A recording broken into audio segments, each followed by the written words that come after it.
Hey there, we're out here with Compass Real Estate Group, and today we just did an educational training on solar with one of their big teams, just trying to give them information on what do you look for when you run into a solar system on a home, what are your options, just educating the industry. You know, that's something that we're big on here at Bright Home, partnerships in the real estate community for us to be able to strengthen those ties. We're an Arizona-based company.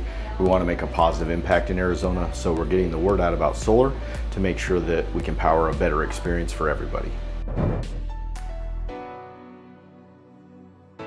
Tyler is love and passion for sustainable living and over a decade of experience in the energy sector. Tyler Carlisle serves as the president of sales of Bright Home Energy. He specializes in helping homeowners and real estate professionals navigate the complexities of solar energy, covering everything from ownership, lease, transferability to financing and warranty protection. Tyler is committed to simplifying the solar process, ensuring seamless transactions, and making him a trusted partner in the Arizona real estate community. Please give it up for Tyler. Excuse me. Yeah. Stand exactly in front of that door. Okay. All right.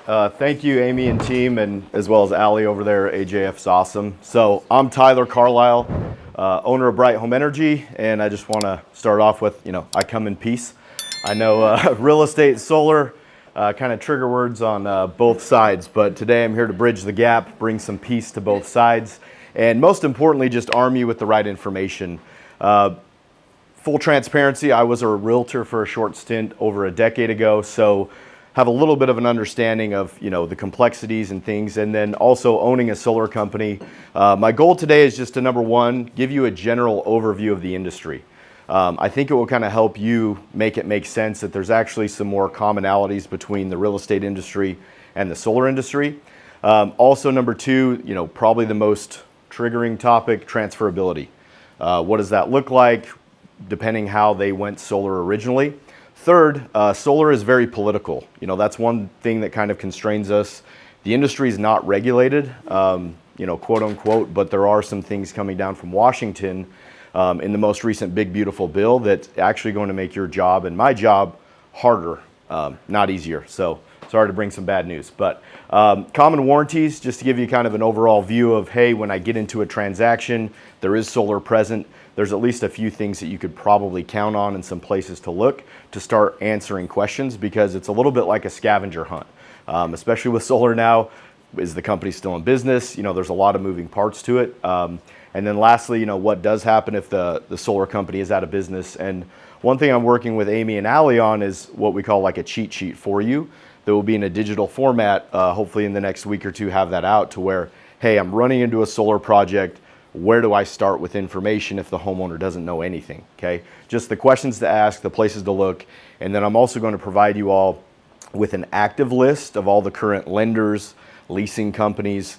Obviously there are one-offs. There's some companies that went out of business. So last, I'm going to be here for a resource for you, like Jonah Jaffe, who's a part of Launch, a great friend of mine. Compass, sorry. Oh, my bad. Now Compass, we're here for an open reference, but we want to give you all the tools and information to help you on the front end. So ideally, you don't have to come to us. You already just know what you're doing. So are you still paying the electric company for power every single month? You're not only losing money, you're investing in someone else's future, not your own. Bright Home Energy has over 400 five-star reviews and over 100 five-star reviews on the BBB.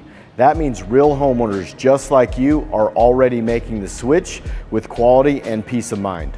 We are the preferred solar installer for SolarEdge Technologies in Arizona. Not a title that was given, but a title that was earned through quality, structure, and peace of mind. As a NABCEP certified solar installer and an APS qualified technology installer, your solar installation with Bright Home Energy is not good, it's top tier. So the choice is yours. You can either keep paying your utility company every month, making them rich, or you can make the switch to solar and start investing in your future today. To give you an overview of the solar industry, it's a very complex thing because 90 to 95% of solar companies out there, they typically only do one side of the transaction. What does that mean? That means they either sold the solar and then they contracted out the install to a different company, or they just install the solar and they contracted out the sales portion. So as you can imagine, if you're a customer in that scenario, you have somebody who sold it to you, a different company who installed it, and then a finance company who technically you're the customer for. There can be a lot of room for misinterpretation, finger pointing, the blame game. So when we started in solar 8 years ago as a company, we wanted to be different. And so we do everything in-house. So from point of contact through the sale, through the installation process, other than the financing, we do everything else. So that customer who signs up with us, that's a Bright Home customer. We're going to service the system. We're going to warranty it. And we've really made a big focus to kind of parlay into why I'm here today, partnering with AJF. You know, it's something that's been on my mind for several years of, hey, I know there's this gap between solar and real estate. How do we bridge that gap as much as possible? And what we're learning about the industry is there's been a lot of companies, you know, show up, get really big, and then go out of business, leaving homeowners, you know, your clients, your future clients, in a boat down the river without any paddles. And so where we're focusing our business now is being the service provider for those companies that have went out of business. You know, who are their people going to call? That's where we're sort of shifting our business model to be that company. So the way it works is this. So you have somebody that sold it. They're the main point of contact initially for the customer, right? The customer signs up. They're going through a 1 to 3 month process with the installation company to do the permitting, the utility approval, the HOA. Once that thing's installed, the install company like myself, we file for funding from the bank pays us, and then that's basically it. Like, there's a good chance that that homeowner never talks to their sales rep again. Chances are they would still talk to our company, the ones that installed it, if they have questions, but ultimately they are the lender's customer. So similar to maybe real estate, you have the real estate agent who initiates the transaction. We feel like we're kind of the title company. You know, we're bringing everything together, but once that closes, they start paying their mortgage. Whose customer are they? You know, they're the mortgage company's customer at that point. And so that's where solar gets a little complex. Kind of walking into the second one is the solar lenders and the lending space. It's got a lot of pros and cons. Just to be frank, you know, the pro is people want solar. And this is what I've learned kind of on both sides is you can hate solar. You can think it's dumb. It's not a good investment. People are still going to go solar. Okay, it's not going away. Even if they stopped today, I believe in APS about 8 to 11% of homes have solar. So it's like you're going to be dealing with that. Most of those are on a 20 to a 25-year note, whether it was financed or leased. So they're going to have solar. It's going to be there. You can't just pull it off the roof. It's an inevitability. But hopefully with the information that we provide and keeping an ongoing relationship, it makes it as seamless as possible. So when it comes to transferability, 3 ways to go solar. So we talk about the pros of the lending space. Not every homeowner we encounter has the financial means to purchase the system outright, you know, from day one cash. Now, if you've run, how many of you have run into a deal where somebody had the system, it was paid off, paid cash? A couple of you. What was the transferability like in that? Super easy, right? That's the best case scenario. About 40% of all of our customers are cash, which I think is an anomaly in the industry. Usually it's about 3 to 5%. So of all solar systems in Arizona, I'd call it maybe 10%, maybe 15 have went through cash or have been paid off, but the other 85% still have a UCC1 filing from somebody. So the next one is financing, okay? If somebody wants to finance a solar system, the positive of that is they don't have to put money up front. There is no down payment. It's not free. But basically what happens is once that system's installed, we've filed for funding and we get paid, that bank steps in and sends them a bill, a monthly bill. And I'd say probably 80% of solar transactions, what their goal is they're trying to lower their power bill, right? Isn't always the case, but normally what is presented to them is, hey, here's what you're paying now. With this loan, okay, you can actually lower that and lock it in. And then there's a 30% federal tax credit for them to be able to help subsidize the cost of the system. That's if they buy it outright. So if you write a check for 20 grand, you file your taxes the next year, depending on tax liability, you can get up to 30% back from the federal government and $1,000 from the state. And that's the same if you finance it. So kind of a catch on that, and the reason why transferability can be difficult with a loan finance product is most of the time, so the customer goes solar, they have this loan, they typically have like a 16-month intro period where they're given sort of a low monthly rate. What that low monthly rate is contingent upon is that homeowner getting the tax credit back within 1 to 2 tax periods, taking that 30%, sending it to the lender, buying down the solar system, and keeping that rate locked. If they don't do that, that's their prerogative, but the loan reamortizes and typically goes up about 25% and locks in there. But the homeowner does get to keep that tax credit, which could be $10,000 to $15,000. So that's where transferability gets hard. Is you walk into a loan, most loan companies now are requiring at least that 30% back before they'll allow them to transfer the system. Yes? Quick question. Sure. The only ones I've done recently have all been owned, which is the easy way, but I've always thought, how do we know for sure that those are owned? Would it show up as a lien on the house if it's financed? Yeah, yep. So depending on the loan or the lease company, they do it in different ways. Like there's some credit unions that have popped up in the space. I think they're better than the solar loan companies, but it is it's an actual lien on the home. But yes, a UCC1 filing would be present if their system is not paid off. The worst for last, leasing. Okay, has anybody ever tried to transfer a lease? Oh boy. Okay, I won't ask you what your experience is because I think I already know the answer. Leases are very, very difficult for a few reasons. So number one, what's the appeal? Why would somebody be interested in a lease? Typically, it comes down to 2 or 3 reasons. Number one, it always starts with, I don't have the money up front to purchase the system outright. Okay, then what are my options? It's either finance it or lease it. Where we find most people are trending towards a lease is if they don't have the tax liability to be able to get that 30% tax credit. So what a lease actually is a company like Sonova, Sunrun, LightReach. They go ahead and own the system. They buy the system, they work through us to put it on the customer's roof, then they file the tax credit. Okay, so the leasing company gets the tax credit, and there's actually a secondary market for them to resell them.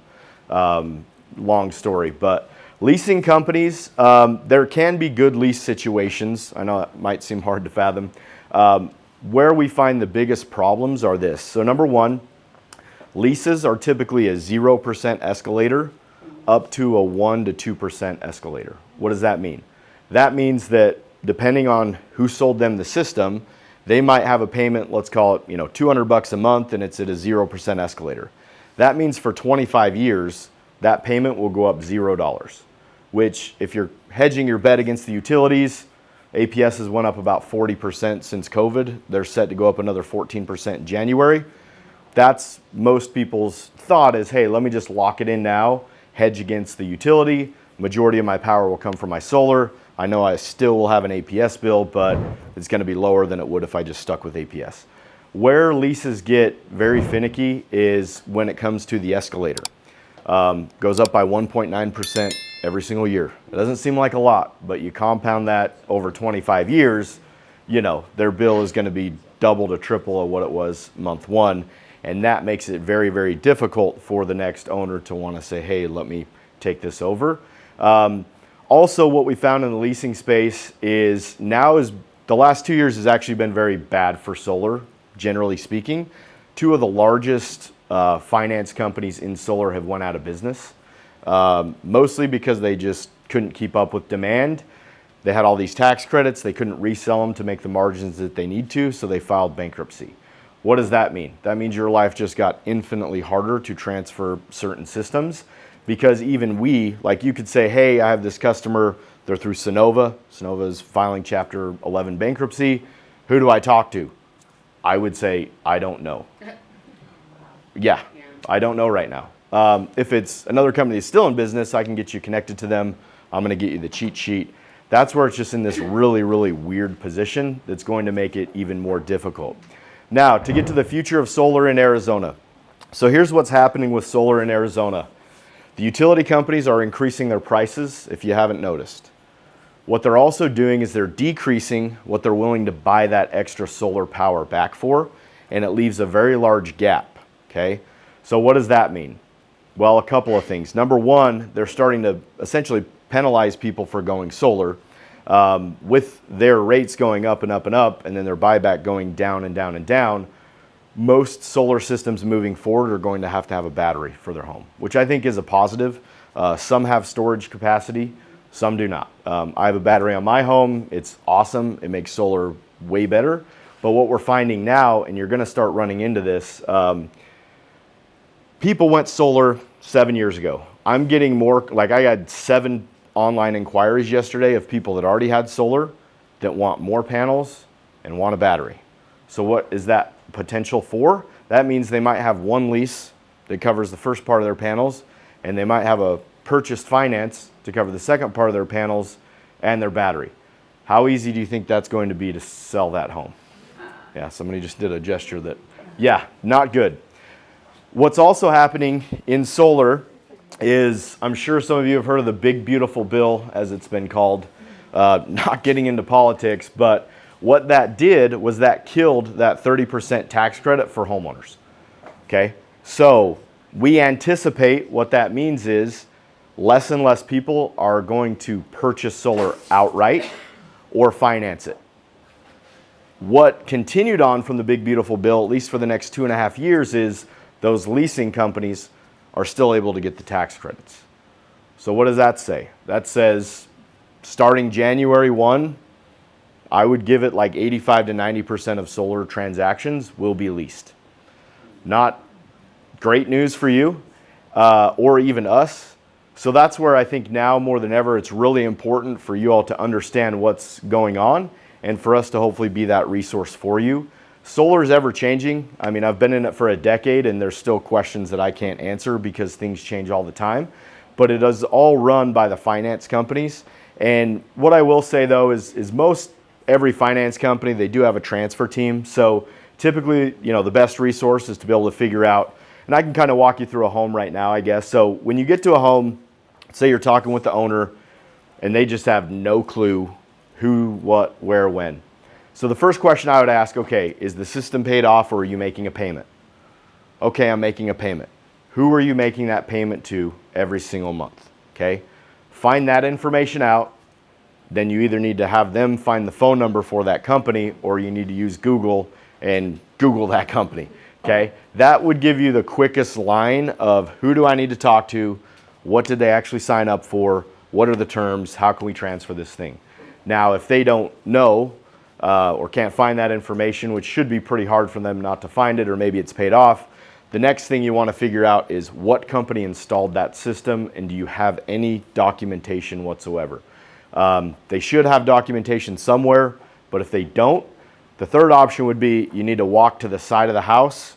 You'll see a little box called an inverter next to the electrical panel. See if there's a sticker there, any information, even if it's the name of the like SMA or Solar Edge, even if it's the name of the inverter company. This is a lot harder to do, but you could Google that company, Google their number, have the customer call them, and try to backtrack through them who installed the system and if there's obviously a financial impact on that. Those are obviously things that you probably don't want to do, that you think, hey, I just want to sell the home, this is a pain in the butt. But it's going to, I believe, set you apart moving forward because there are people that will still go solar. People are still going, I mean, we're busier than we've ever been, especially with that cutoff coming in basically the next 4 months. Like the phone is ringing off the hook for people to want to go solar before that happens. And so it's not going to diminish, especially in the near future, but long term it's definitely going to change. Common warranties. So the industry, if the customer, let's say their install company goes out of business, that doesn't mean they have no help. Most people think that, but typically the manufacturer of the panels has a 25-year warranty on the panels. So that's been pretty standard for the 10 years I've been in the industry. The panel manufacturer, whoever built those solar panels, they're most likely still around and they have at least a 20-year warranty on those. The inverter, which is the computer on the side of the home, they typically at minimum have a 12-year warranty up to 25. So we make it mandatory that every single one of our customers gets 25 years. But if their system's not working, They could call either of those companies to get them helped, or they could call us, and all we would do is call those companies, figure out what their agreement is, what their warranties are, and go out and service it. So if you run into a situation where they say, hey, my company's out of business, it's typically not the end of the world.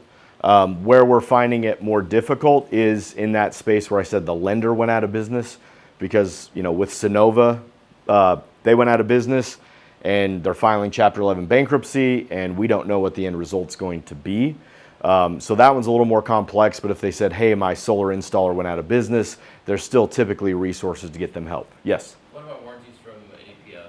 Is there a warranty on, or a limit on how much their rates can go once you sign up? Yeah, great question. So typically on the buyback, okay, the net metering, net billing, they have a 10-year cycle. So whenever they signed up, whatever the buyback rate was at that time, it's grandfathered for 10 years. After 10 years, it just goes to whatever it currently is. So about 7-8 years ago, it was dollar for dollar. Now it's about 30 cents on the dollar. And I anticipate it'll about get down to zero before too long. So hopefully I haven't confused you. I know that's a lot of information. I'm going to send up a follow-up with a cheat sheet, sort of a summary of all this information, but happy to answer any questions. Put me on the hot seat. Let's see if we can answer them. Are you still paying the electric company for power every single month? You're not only losing money, you're investing in someone else's future, not your own. Bright Home Energy has over 400 5-star reviews and over 100 5-star reviews on the BBB. That means real homeowners just like you are already making the switch with quality and peace of mind. We are the preferred solar installer for SolarEdge Technologies in Arizona. Not a title that was given, but a title that was earned through quality, structure, and peace of mind. As a NABCEP certified solar installer and an APS qualified technology installer, your solar installation with Bright Home Energy is not good, it's top tier. So the choice is yours. You can either keep paying your utility company every month, making them rich, or you can make the switch to solar and start investing in your future today. For going back to those systems that may be undersized or overpriced, which is what we see a lot, like Yep. systems producing next to nothing, Sure. and these people are paying $250 a month. Are there any financing companies that you know of now that will, this is going to be a bad word, maybe like wrap that old payment into something new with new panels and things? Typically, no. Not from a solar standpoint. Their best bet at that point would be like to refinance or, yeah. So, wish I had a better answer, but no, not right now. Yes. Okay. For people who did lease it, when the lease is done, what Yep. are you seeing solar companies do? Will the payment remain the same if they continue to lease? Sure. Is the buyout option pretty reasonable and cheap because it's an older system? Yeah, great question. So that is one positive, I think. Can you repeat the question? Yeah, so what happens, at the end of the lease? Is there the buyout option reasonable? What are their options when a lease is finalized? Great question. We're starting to see that now with Solar City, who turned into Tesla, but they're not even, in the solar space other than storage right now. Yeah, what we're seeing is actually been a very positive thing, because I've ran into several over the past year where their lease is now expiring. And typically they have 3 options. So one option is they can extend it for another 5 years. And most that I've seen in that scenario, they've actually lowered their bill pretty substantially, because if you think about it, the other 2 options are these. One is they can give the customer a number to just buy it from them. But if I was a customer, there's probably no real reason why you would do that. So the third option they're left with is they offer to come take the system off, no additional charge, replace the roof for at least a year up to like the standard it was before. And so most of the people that I've seen that I've ran into in that scenario, we've pretty much just advised them to keep it going, because it's like, what are they going to do? Like, let's say they get rid of that lease and then they want to go buy a brand new system for 30, 40, 50 grand, or go and get into a new lease that's probably twice as much what it was back then. So definitely in those options, either, have it bought out, which is, it's all been pretty reasonable. So to answer your question, what I've seen from that front is very positive so far. How that's going to look in 10 or 15 years, I'm not exactly sure. Yes? So one of the biggest issues we're having right now is when we go in and they have solar. I had one recently where the solar is like 2 years old, but the roof is 30 years old. Gotcha. And so buyers wanted this replaced because Sure. so do you obviously in So the big expense is taking the solar off and then paying for that. Is that something your company does? Yes, that's something that we do. So a little, I guess, preface or background about our company. So we do the sales and installation in-house. We also do solar service. We do what are called R&R, remove and replace. We also own a roofing company, and then we own a mitigation restoration company. So yeah, we do a lot. So with that, yes, it is an option to be able to take them off. Just so you know, what typically fair market value is right now to do that is anywhere from $200 to $300 a panel to take it off, get the new roof done, replace it, rewire it. If you came through us, we could do better than that, but if they're just kind of on their own volition, we've seen people charge $300 or $400 a panel. But ideally, yeah, that they don't have to go down that road, but some people do. Yeah. With regard to own solar, I've always encouraged my buyers to get an inspection because you really have Yep. no clue if it's producing as it should. Yep. And I've always struggled finding a reputable inspector who could write up a decent report so that if there are issues, we could settle with the seller. Sure. Your thoughts on solar inspections? Yeah. If I maybe turn it over to Allie with AJF. Good question. But so that's actually where we came in because it's so niche that we didn't want our home inspectors to have to be trained to do solar inspections. And so we were like, let's partner. It's the only inspection that we don't do in-house, that we partner with Bright Home. So we went out and found a company that we reputable, we met with them, we trust, and we built our solar inspection report to be the same as our home inspection report. So you have the photos, you have the findings. We coordinate everything with Bright Home, and then the solar inspection report shows up in the same portal as the home inspection report. We can also coordinate it standalone with Bright Home if you need that. But you can speak to the report. I mean, it's pretty robust in terms of what they're looking for, like energy production, inverters, solar panels, things like that. Yeah. That was a need we saw and saw in the industry. So it's been about, I don't know, what, a year and a half? Yeah. Mm-hmm. Yeah. So great question. Typically, for the solar inspection, what's the cost typically? It starts at $250. Okay, thank you.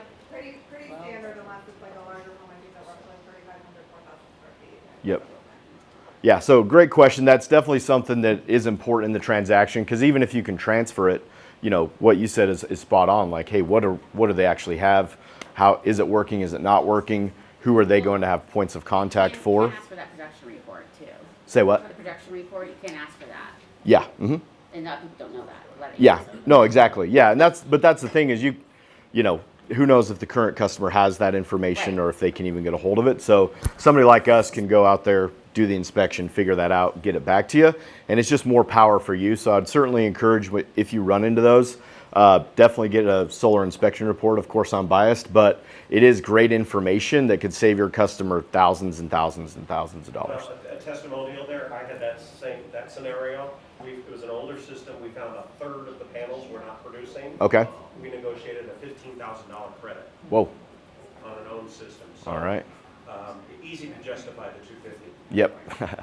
Yes. That was kind of my question, the longevity of the solar panels Sure. themselves. And so, to his point, he saw some with 15% didn't work.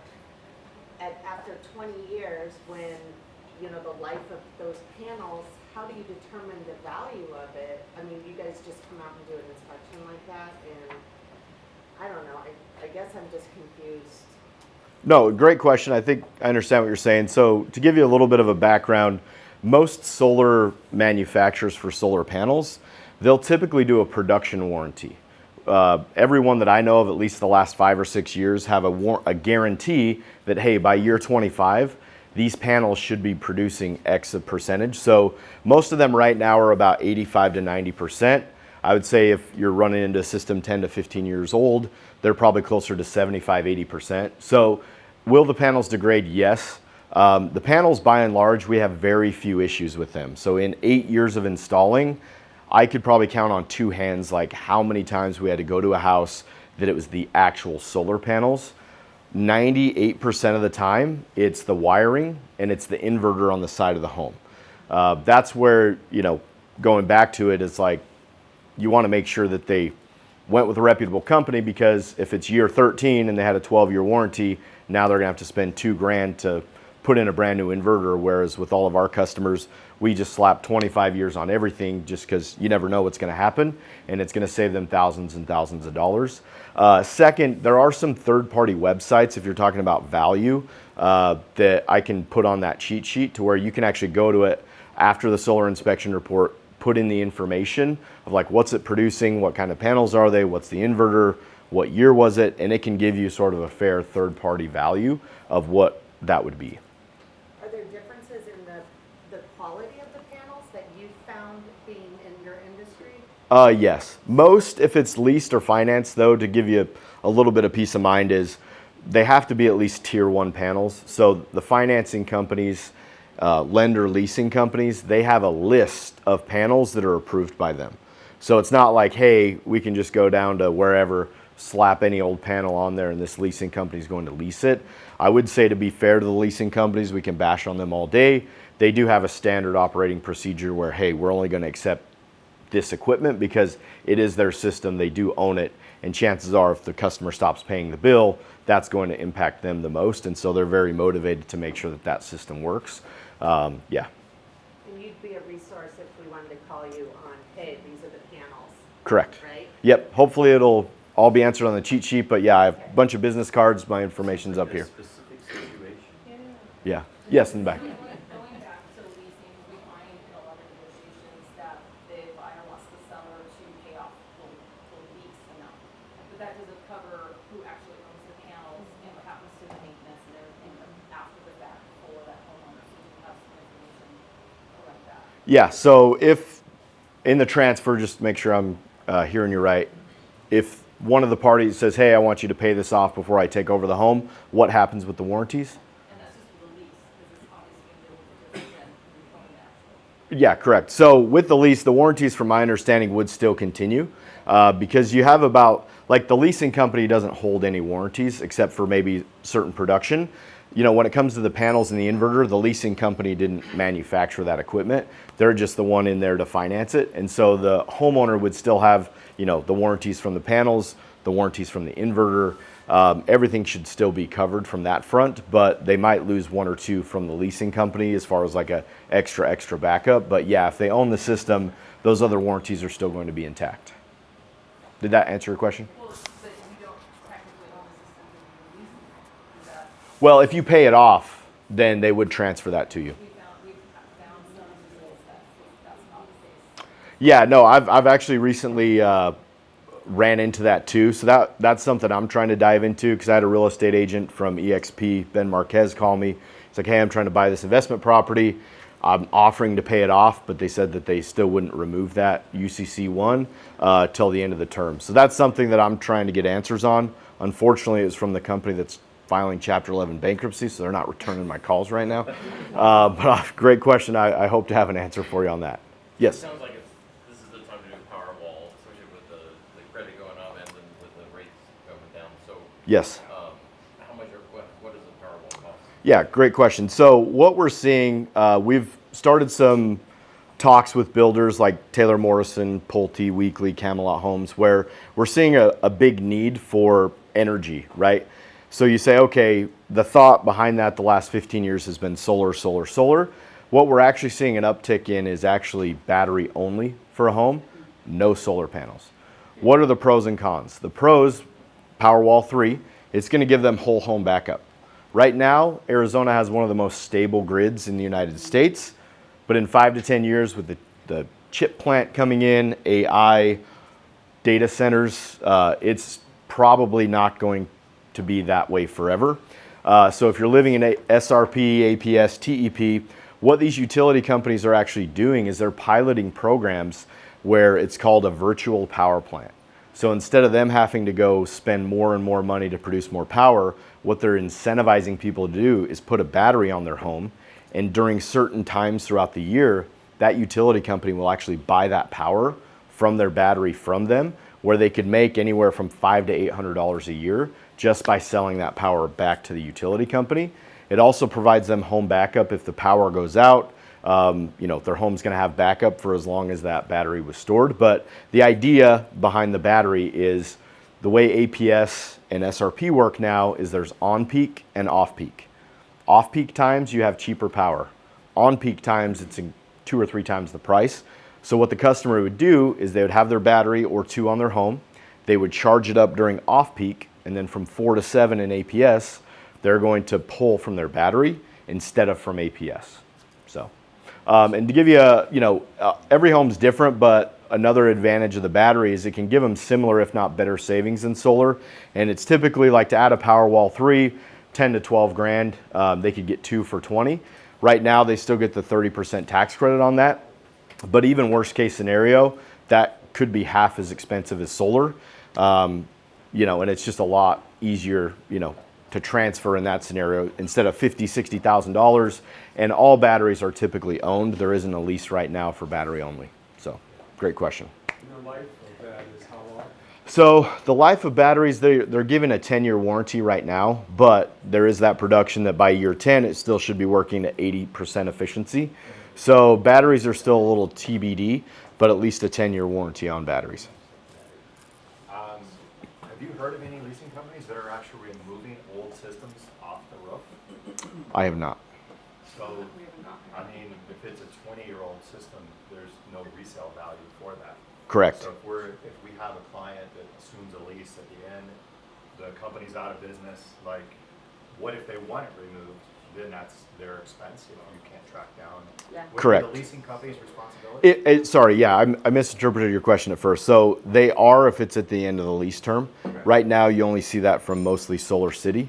Okay. But I've known of a couple people that have had it taken off. They wanted to get new solar with us, and they've done that. And that was not at the expense of the homeowner. They actually did it for free, which I was sort of surprised with. Yeah. But it's obviously going to become more and more of a thing. But if you think about their point, I mean, they are probably not going to want to do that if they don't have to, because it's going to cost them a couple $1,000s to come out, take it off, repair the roof to original condition-ish as much as they can, versus to try to give them a lower payment just to keep that thing going, because why not?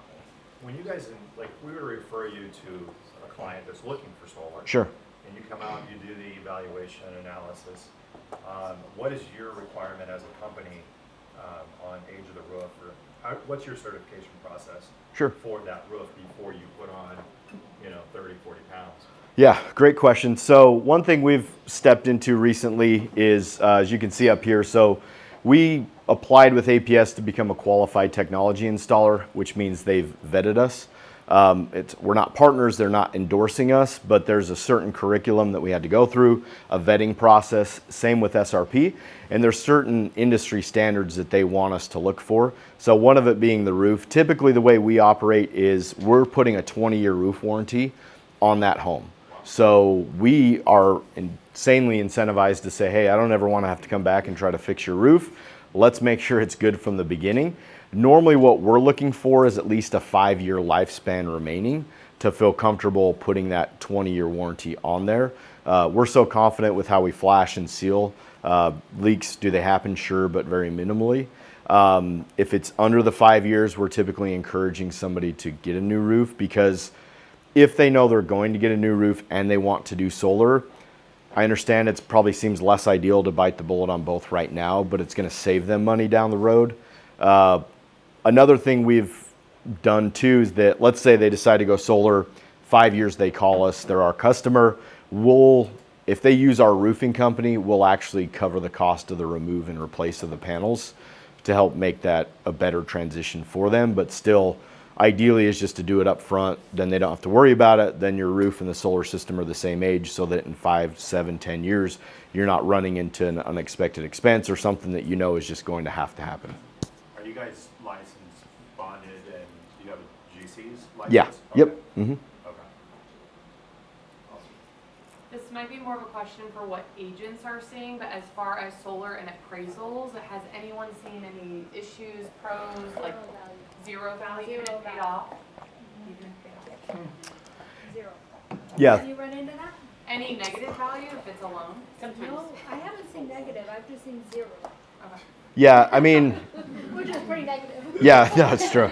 That's probably where I'm sure, Because you gotta understand, the appraiser's going and they're looking for comps with solar around that house. You know what I mean? And a lot of appraisers aren't. I have seen Well, appraisals that added almost 30,000 Out of 30,000? I've never seen Yeah, that. Wow. typically when you see that, it's usually from one that's been paid off and is Yeah. probably fairly new. If it comes to a lease or a loan, I mean, what we tell our customers is don't expect any Right. additional home value.